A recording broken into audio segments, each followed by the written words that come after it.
Hey, eighth graders, Mr. Slaby here from the comforts of my home, about to drop some knowledge on you about visual storytelling or writing with a camera. So today we're going to focus on, this is a lesson on film shots, and what we're really talking is about composition or framing. So choosing the perfect shot is like choosing the right word or phrase to describe what you are trying to describe. So imagine you're writing a short story, right? The right shot the right shot here is going to do the same thing when you choose the right word. So basically, if we were in class, here's what I would do. I would have you draw your paper. First of all, I'd take a piece of paper and turn it the long way. So it's a rectangle on its side. Okay, so it looks like this. This is how movies are shot. This is how my computer screen is. It's longer on the bottom than it is from top to bottom.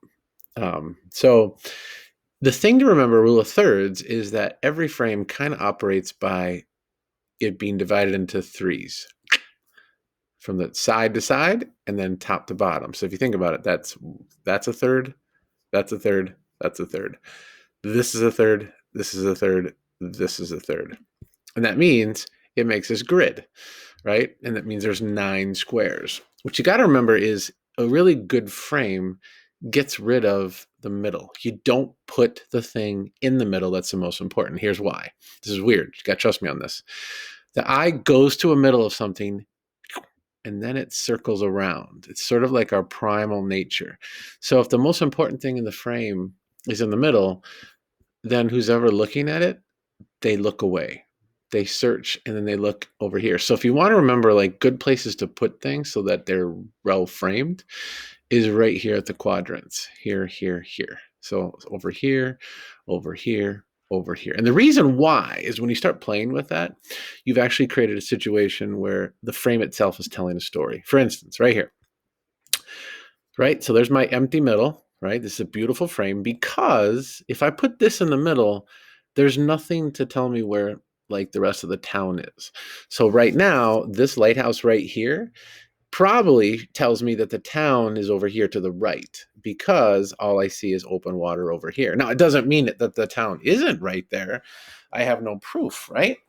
I don't have any proof at all. I have simply my world of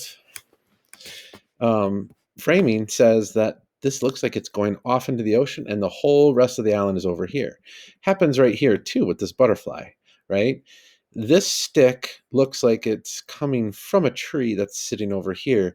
And if I was going to guess where the butterfly was going to fly away, I'd say it'd go this way because that's like it's on this side of the frame. It's right there. And it's like if the tree's over there, then open space must be over here. So that's where it's going to go, right? All right. Another one more. This is kind of interesting. There's a cheetah, and the cheetah is looking that way. And so this open space right here probably tells me that's where the prey is or that's where the threat is, something like that.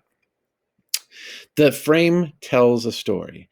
If this is in the middle, then I don't know which side is the island or what side the frame is telling me the rest of the island is. If this is in the middle, then I'm not so sure which side it's going to fly away on. And if this is in the middle right here, then I'm not so sure why this open space is on this side when it's looking that way. I'm confused. So the whole point of it is that space matters. And again, it sort of continues on with when you just have a frame of someone.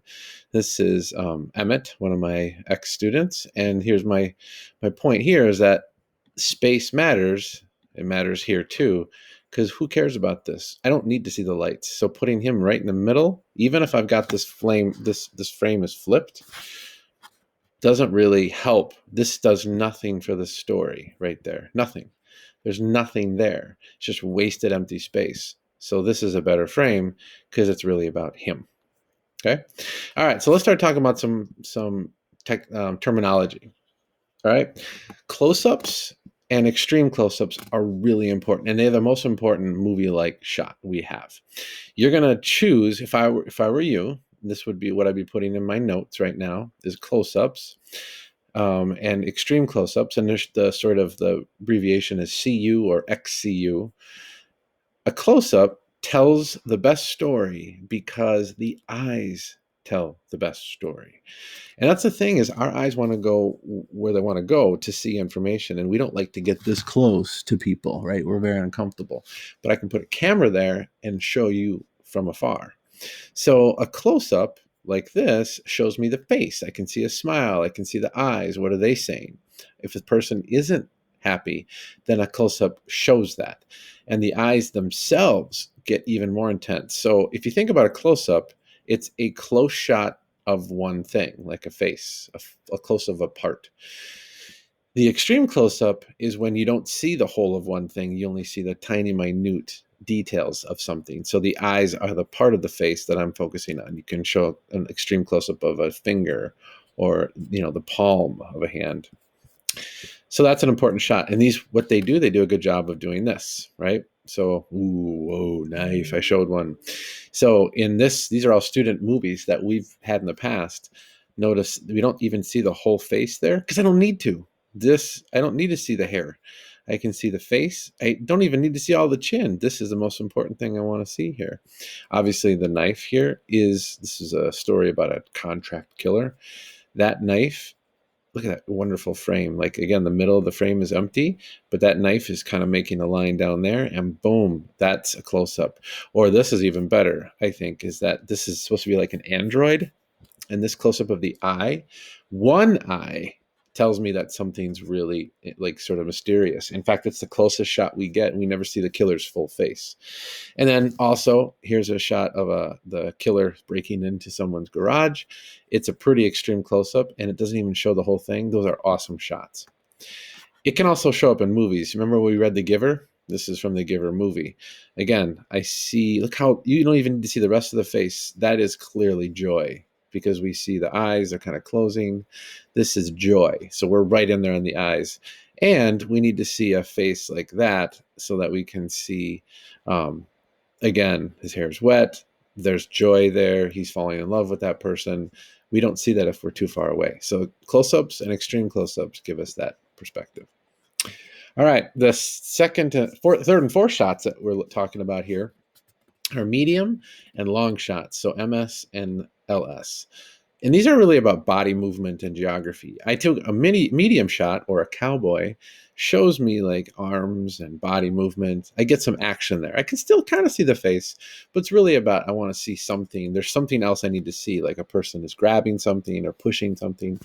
In terms of a long shot, I see the whole body of someone, all of it, and I most likely see where they are. So sort of a frame around them. All right. For instance, here's some good shots. Medium shot, or cowboy. We like to call him a cowboy because what's at a cowboy's hips? The holster, the guns. That's a really important action for a cowboy in a duel. All right, so medium shots. So we got a nice medium shot here. We can see this person's face. This is almost a close-up even, but we can see their posture. They're kind of having a down day. Same thing over here. I'm seeing this person right. So that's part of a medium shot. And then here in The Giver again, we got this character is getting out a map. So I want to see, I don't need to see their whole body, but I want to see the upper half where they're reaching for the map. And same thing over here with this character. I can see their shoulders. I can see them in the relation. This is, again, almost a close-up, but it definitely could be in a medium. Long shots are also really powerful because they create space. So this is an awesome shot of a person dragging a dead body across this empty field. What this does is create a moment where this is empty and it's isolated, and you show like that this is in the middle of nowhere. So this does feel like a very eerie, creepy, sort of isolated perspective. This one right here, again, we see the whole body of 2 or 3 people. This is another killer.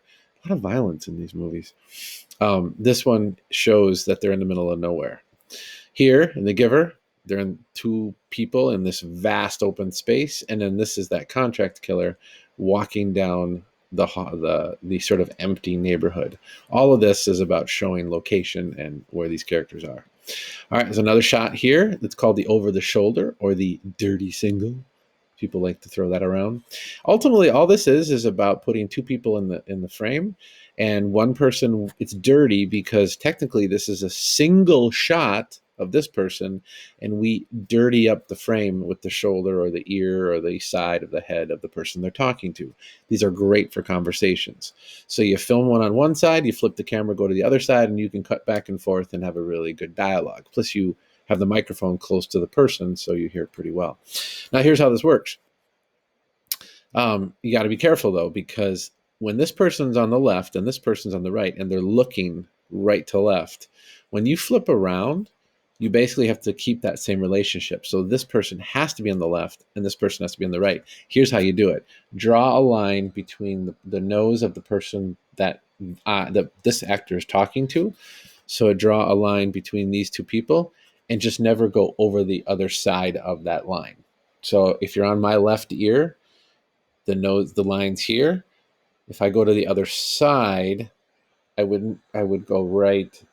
So my left ear's there. I'd go this far with the other side. I would never cross over that line like that. So you jump to the other side, but keep the left to right relationship. Dirty singles are kind of cool because they not only work with people, but look at this. This is a shot of the killer, and this like little over the shoulder of a tree trunk makes it feel like, ooh, they're over there. Okay. All right. Another thing you can do is high angle, low angle. These are shots that are about power. So these are shots that connect people. These are shots that show location and body movement, and these are about showing like the story of the character. These are about power. Low angles, where you put the camera low, shooting up, creates power that makes the person on the screen look powerful. If you go high angle and go high looking down, it makes the person in the frame look powerless. So here we have like a person mixing some things. This is high angle. They look like they're experimenting. This is a moment. Is this going to work or not? Same thing right here in The Giver. This telephone actually is the most important moment because it's red. And this character is starting to see red. Remember Jonas? So he's looking up at it and he's kind of learning about color. So he's small. He's like, like a little baby learning how to walk with color. At the same time, the low angle, if you remember, this is Fiona, and she is kind of powerful. She's got power. She's starting to get strength in this movie, and this shot shows that. This one is the contract killer that we keep seeing with the knife. Again, they're pretty powerful, so low angle works. A couple more. We got tilt and pan. Here's how you remember it. Tilt, up and down. Pan, left and right. If you ever say pan down, I have to come. I will hear it no matter where you are. If you're in another state or another country, I will find you and I will come berate you because I hate it when people say, hey, pan down. Nope, you tilt down or tilt up. You pan left and right. And a dolly is really cool because it's not a zoom. A zoom is when you're on the camera and you press a button and it just does this. A dolly is when you physically move the camera to some space. And this is a great example of this little movie. Hopefully it'll play. Come on, play. All right, I'll put it in. You can play it yourself, actually. Oh, there it is. Watch this first shot. This is cool. This is one of the early trailers. Watch this first shot. So cool. They put a camera on a skateboard. Look at that. How awesome is that? That's a great shot. And then they speed it up. Watch this. He's running. So that dolly, they put a camera on a skateboard and it went along. You use actually the wheelchair is a great dolly, although we probably can't use it this year.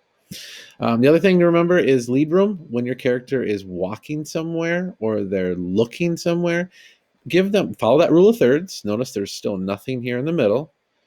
Give them space so that there's something to look at. And I'll tell you a good example of one that really helped really well. See this person right here? There's all this lead room. So as a viewer, I'm like, oh, there must be someone coming at them. Guess what happens? Someone comes up from behind. So that lead room is playing with our expectations. He's looking there, and it looks like there should be something over there, but whoa, a hand comes in and pulls him back from the space we don't expect it to. Down here, lead room, the killer again is walking to the left, so there's room for them to walk. Okay. All right. Those are all your shots, and those are all like we expect to kind of see them.